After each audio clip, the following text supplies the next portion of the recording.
So ayan na nga guys, welcome back to my channel.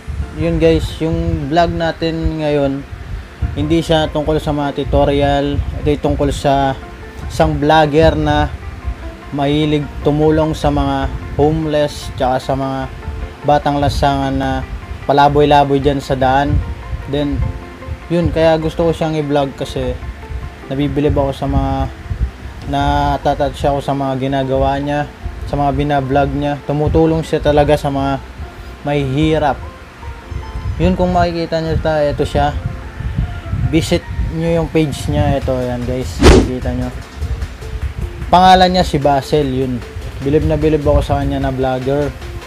Hindi siya yung vlogger na yung tipong yung hindi siya yung masarili, yung tumutulong siya sa mga kapwa mahirap, yung mahilig siya mag-charity. Yun yung pinagkakabisihan niya sa kanyang buhay. Bilib talaga ako sa mga ginagawa niyang video. Meron akong video niya na napanood, yung tinulungan niya yung isang nangangalakal ng bote, yung isang matanda. Tinulungan niya siya, pinakain niya siya, pinaggrocery niya siya, then binili niya siya ng mga damit.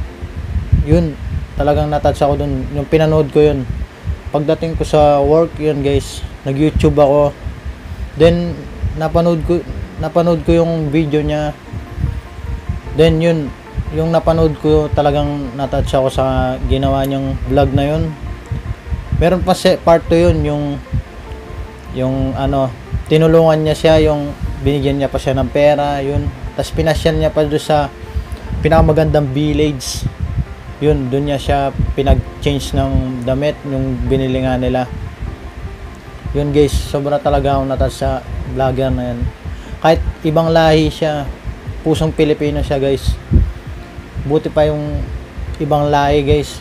Yun, akalain nyo, hobby niya na talaga yung tumulong sa mga Pilipino. Tsaka yung isa niyang video, panoorin nyo yun guys. Yung sabi niya pa nga doon sa video niya guys, galing sa alikansya niyo yung pera na yun, pinag-ipunan niya talaga yun guys. Then nagpapa-order siya ng mga pagkain, talagang dinideliver sa bahay niya. Then kakausapin niya, tapos tatanungin niya kung ano yung in-order niya. Siyempre sobrang dami ng mga in-order niya, di niya na natandaan yung mga in-order niya. Tapos siyempre pagod na pagod yung mga nagdi-deliver. Then binibigyan niya ng pera, tatanungin niya kung magkano, then keep the change. Tapos yung in-order niya pagkain, ibibigay niya doon sa mga nag-deliver. Sobrang nakaka-touch guys, sakalain nyo, may mga ganun palang mga ibang lahi na talagang tumutulong sa mga Pilipino guys.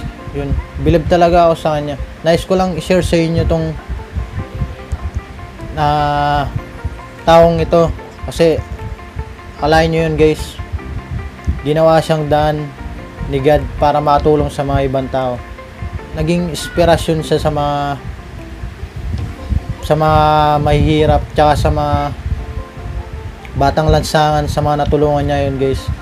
Lahat naman tayo guys pwedeng tumulong sa mga kapwa natin, kahit hindi man Pilipino, kahit ibang lahi yan. Kung gusto mong tumulong sa mga mahihirap, mag-charity, magagawa natin yun guys, kung gugustuhin nyo lang. Sana lahat ng tao katulad niya na mahilig tumulong sa mga mahihirap, sa mga batang lasangan. Gusto ko lang share sa inyo tong aking mga napanood sa kanyang video. Maganda yung mga vlog niya yun guys. Subscribe nyo siya sa kanyang channel ito guys. Then subscribe nyo din yung channel ko guys, ito sa kabila. Yan. Yun guys, huwag nyo kakalimutan i-click yung icon bell para update kayo sa mga video na aking gagawin. Yun guys, yun lang. Maraming salamat guys.